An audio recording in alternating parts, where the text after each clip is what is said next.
In 1998, GreatAdventure was well on its way to becoming a major competitor in the tri-state area. During the 90s, the park had previously announced other major coasters such as Batman the Ride, Skull Mountain, and Batman and Robin the Chiller.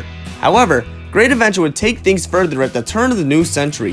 For the 1999 season, GreatAdventure will wage a war on lines with the addition of 27 new rides, 3 of these being roller coasters. One coaster, however, would set itself apart from the remainder of the War on Lines editions as it targeted the adult demographic of the park. Follow me as we take a look at the history of GreatAdventure's Floorless coaster, Medusa.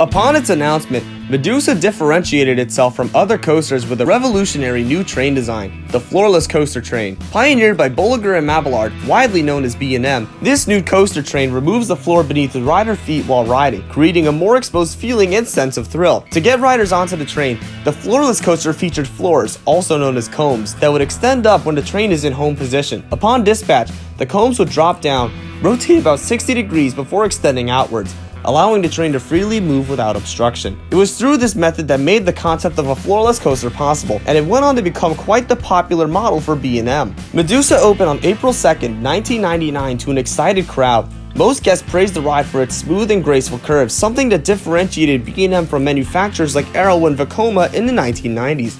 The success of Medusa would also affect the popularity of other attractions nearby, serving as one of the primary reasons for the removal of Viper in 2005. Additionally, the success of Medusa wasn't just limited to GreatAdventure, but was also shared by B&M. The Floorless train design proved to be very popular among guests in Medusa's opening year, on top of the train being able to perform tighter turns and increased maneuverability as a result of a modified design. The success of the Floorless coaster resulted in 3 more Floorless coasters opening in the following year, and many more as the decade progressed.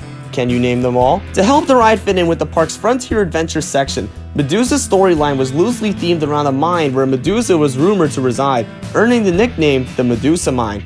Theming was very minimalistic, with the station themed after a mine shaft and various Western props scattered around the queue line. Some of these props are still at the park to this day. The War on Lines was deemed a success as more rides were made available for guests to ride and less lines for guests to be stuck waiting in. Medusa, being the flagship of these attractions, lived up to the expectations the park set to hit, satisfying both guests and bringing a new train design to the amusement industry. However, the ride would soon find itself competing against a new age of screen machines in the following century.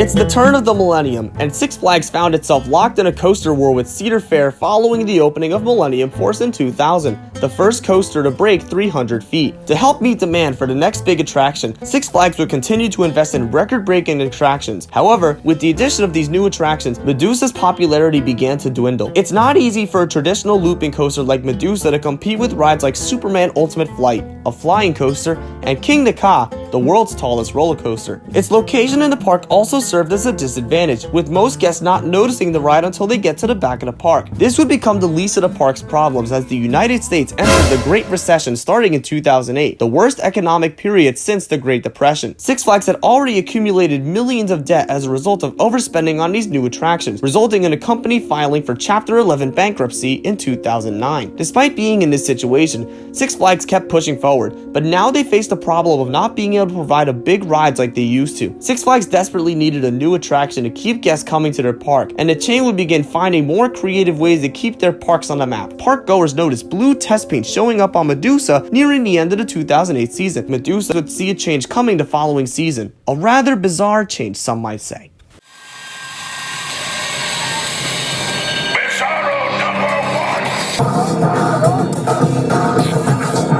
In 2009, Six Flags New England and Six Flags Great Adventure became under siege from another dimension as a result of Lex Luthor's efforts to defeat Superman. This resulted in the retheme of both Superman Ride of Steel and Medusa into Bizarro, an evil doppelganger of Superman from another dimension. As part of the retheme, the ride received a brand new paint job with dark blue track and purple supports. Additionally, special effects were scattered throughout the ride to represent Bizarro's abilities and reflect the Bizarro world. These special effects included S-shields installed at the bottom of the first first drop that spewed fog at riders, flamethrowers located on both sides of the dive loop, building cutouts the ride went through, and finally, an auger of doom placed elaborately inside of the interlocking corkscrews. Additionally, most of Medusa's props were repurposed for this retheme. Some noteworthy props kept for the change was replacing the wagon's wheels with square ones and the iconic sideways horse on the side of the station. The most distinguishing feature of this retheme was the addition of onboard audio to the ride experience, a feature that was first implemented on X2 upon its transformation.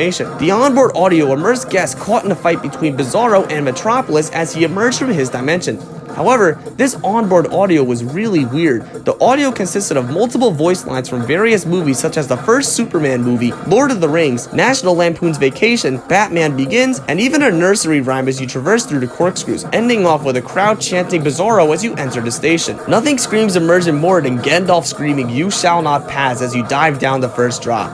However, in order for the audio to be placed, the last row had its capacity reduced from 4 seats to 2 in order to accompany the onboard audio electronics. My friend nicknamed this box the armrest as he often rested his arm on it during the ride. Another fun fact about the last row was the original design plan called for the last row of each train to be facing backwards. However, this idea was later scrapped after test riders found the ride too nauseating. This idea wouldn't be brought back until the Batman Backwards tour starting in 2014. Bizarro brought brand new life into the aging attraction, with not only a new coat of paint but also enhancing the ride's barren footprint with elements the ride interacts with. Similarly, Six Flags successfully found a placeholder strategy to keep their guests entertained until they were able to research from Chapter 11 bankruptcy in 2010. Unfortunately, this fame and glory would once again be short-lived. In 2013, both Bizarros would see significant changes coming to the ride experience. New England's Bizarro would see the removal of the fire effects, and the onboard audio was changed to a musical mixtape featuring popular rock songs. Great Adventures, on the other hand, would end up taking a major hit. While the park did keep most of its effects, the onboard audio was completely removed from the ride. This begins the period of what I like to call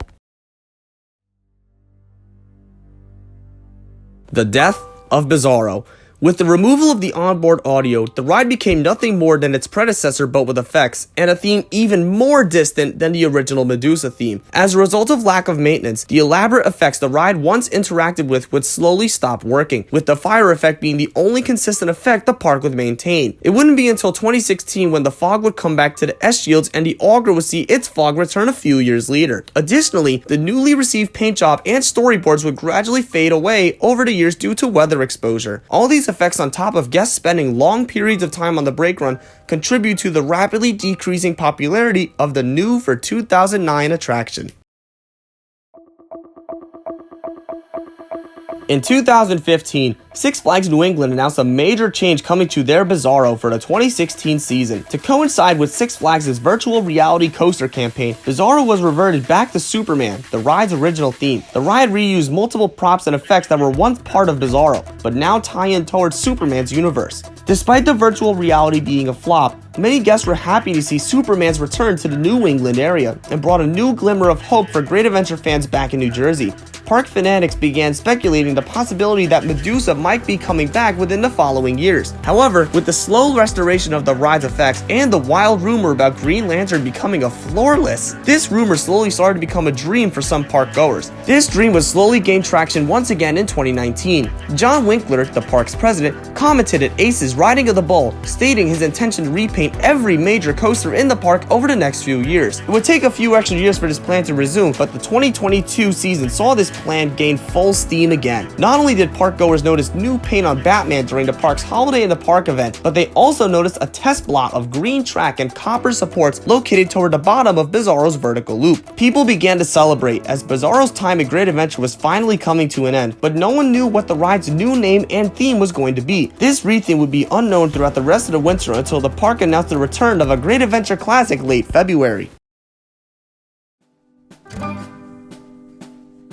In late February 2022, Great Adventure announced the return of Medusa, joining New England's Superman in defeating Bizarro. Medusa would return with a brand new paint job and an original Gold Rush era backstory, telling the tale of a western town believed to have been cursed by Medusa. Much like Superman, all the ride's effects and storyboards were repurposed to fit the new theme of the attraction. Although the park stated the ride would make it to opening day in their Behind the Adventure series, Medusa would be one of the handful of rides that did not make it to the park's opening day, as the ride also received a brand new new operating system as part of its refurbishment. The ride would continue testing as it received finishing touches and later soft opened on April 15th, 2022. Initially, crowds were low, but as more people began to find out Medusa had reopened, the crowd began to flood the new for 2022 attraction. Reception toward this change was overwhelmingly positive.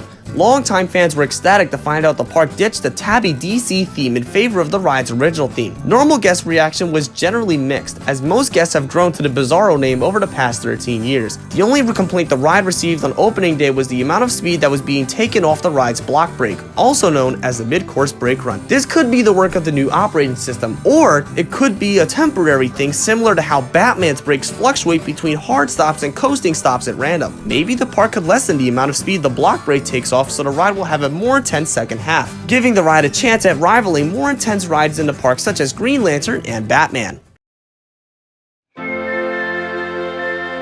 The history of Medusa was quite bizarre, some might say, originally going from a basic 90s theme, then into a DC theme, and finally into a modernized version of its original self. This was a change I've waited many years for Great Adventure to do, in addition to an RMC being added to the park. I was a fairly big fan of Bizarro at first, but when the audio was removed and stacking became a problem, this slowly became a ride I would often skip at the park. It's very relieving to see this ride breathe some new life again, as many guests and park fans have expressed the same feeling I have towards this transformation. What do you guys think about the Medusa re-theme? Be sure to comment your thoughts in the comment section below, and feel free to discuss with others on what they think. Thank you guys for watching, please subscribe, look forward to more videos coming soon, and as always, see you guys later.